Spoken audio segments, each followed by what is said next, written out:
کل کے عدلیہ کے سب سے بڑے حامی نواز شریف بن گئے سب سے بڑے مخالف 2012 میں نواز شریف کے کہے الفاظ آج خود ان کے سامنے آ گئے۔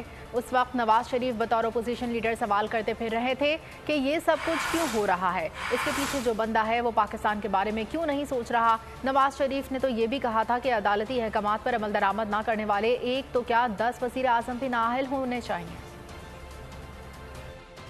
کیوں ہو رہا ہے؟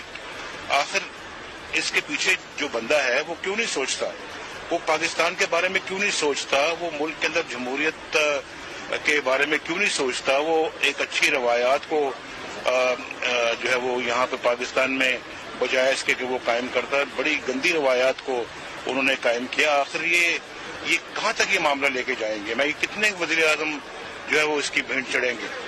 اور اس شخص کو بالکل یہ خیال نہیں آتا کہ یہ پاکستان کی امانت ہے، میں پاکستان کو واپس لوٹاؤں اور یہ معاملے کو ختم کروں۔ اس کی وجہ سے اب جو ہے وہ یہ جو پیش کی جا رہی ہے کہ یہ عدلیہ سے اس کے پاورز چھینی جائیں، بڑی زیادتی، اور میں سمجھتا ہوں کہ یہ کوئی جواز نہیں ہے، بلکہ یہ سب چیزیں دیکھ کے بہت تکلیف ہوتی ہے۔ کئی لوگ یہ آرگومنٹ دیتے ہیں جی کہ یہ سپریم کورٹ کیوں ایسا بار بار کہہ رہی ہے، اور اس کے بارے میں وہ سپریم کورٹ کو غالباً وہ ذمہ دار ٹھہراتے ہیں۔ وہ ایسی حکومت کو ذمہ دار کیوں نہیں ٹھہراتے جو سپریم کورٹ کا حکم نہیں مانتی؟ جب تک کہ حکومت جو ہے وہ آرڈرز کو کمپلائی نہیں کرتی، ان حکم کو نہیں تسلیم کرتی، مانتی نہیں، ان کو امپلیمنٹ نہیں کرتی، چاہے 10 وزیر اعظم یا 10 لوگ جانے چاہیے۔ تو نظر آ رہا ہے سامنے لکھا ہوا ہے ظلم مٹنے کے لیے 2 چیزوں سے مٹے گا بھائی۔ ایک، عدل کی کرسی پہ جو لوگ بیٹھتے ہیں نا، وہ عدل کے حساب سے فیصلے کرنے لگے۔ دوسرا، قوم نکل کھڑی ہو ظلم کے خلاف، تو ظلم ختم ہو جائے گا، یا ان دونوں میں سے کوئی ایک چیز ہو جائے یا دونوں ہو جائے۔